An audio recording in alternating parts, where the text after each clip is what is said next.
Welcome to another Poetry Deep Dive today. I love Denis Martindale. He has written over 3,700 poems for the Poemhunter website. Denis Martindale has written a new poem about alcohol and uses the extra word lick for the poem titled Alcohol Lick. And here's what the poem's message shares with us today. In this explainer, we're going to look closely at how a seemingly light-hearted rhyme actually masks a brilliant and honestly somewhat tragic exploration of habit, temptation, and the human condition. So here's our roadmap for today's explainer. We'll kick things off with the poetry deep dive, then move right into the drunken spider's web, explore the metaphor of tall men, and finally wrap up with the addiction dilemma. It's a fascinating journey from a funny, literal story to a much deeper human truth. All right, Section 1, the Poetry Deep Dive. Written on June 14, 2026, this piece is an absolute masterclass in the bait and switch. Okay, let's dive into this literal narrative. On the surface, the poem opens up with this tiny, innocent protagonist, a little spider, as Martindale describes it, who happens to stumble upon some leftover drops of cider. It honestly feels like a charming Disney setup, right? Just a cute little insect finding some fermented apple juice. But man, notice the immediate consequence here.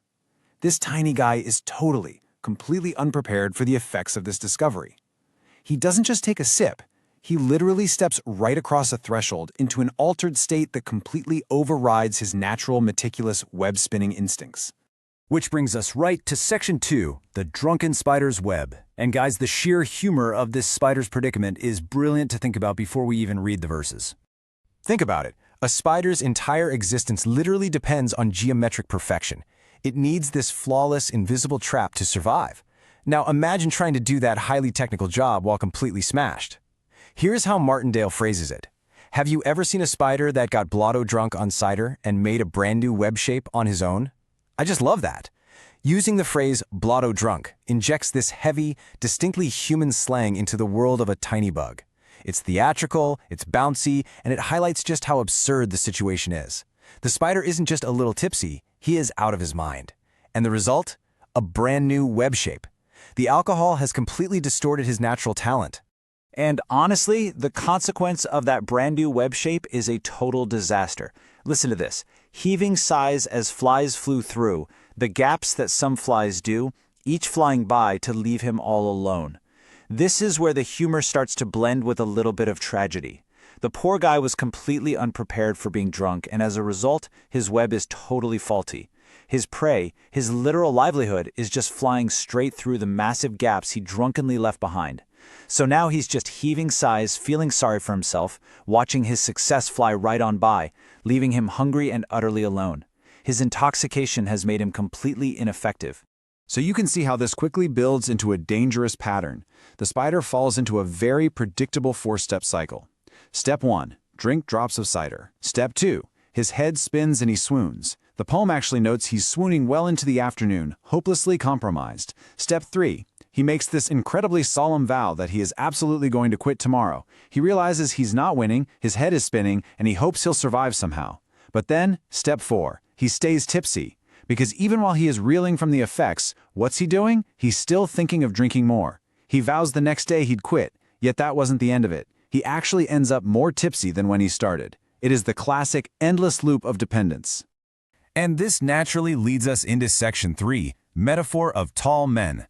Up until now, we've been chuckling at a cartoon spider stumbling around a broken web, but here is where things get really thoughtful. Now what's really interesting about this slide is Martindale's incredibly sharp, sudden pivot. He drops the tiny insect and looks right at adult men.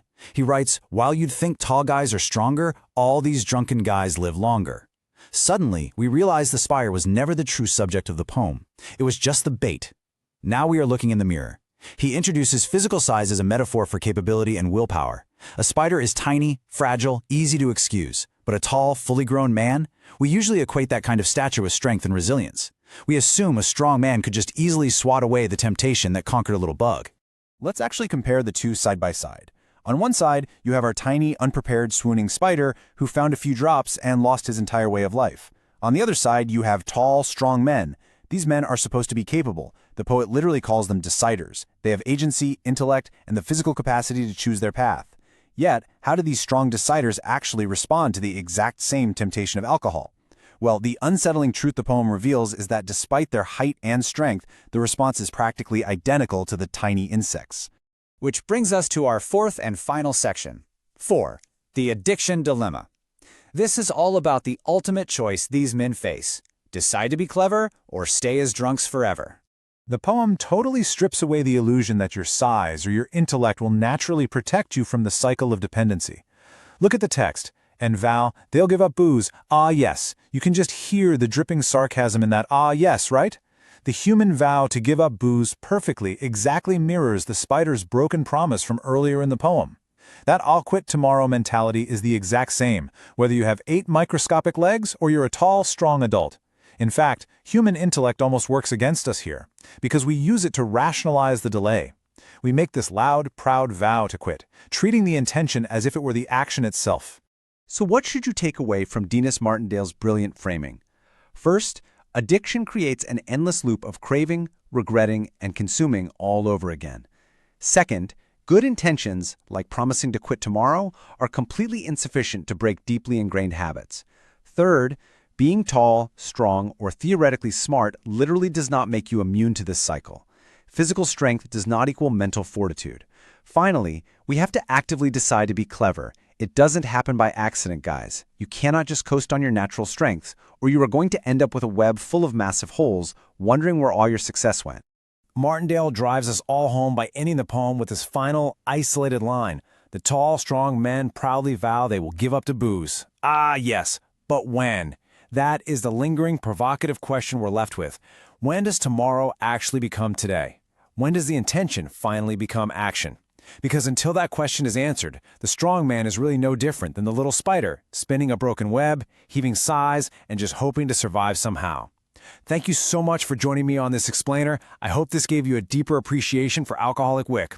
Keep asking those tough questions, and I'll catch you next time.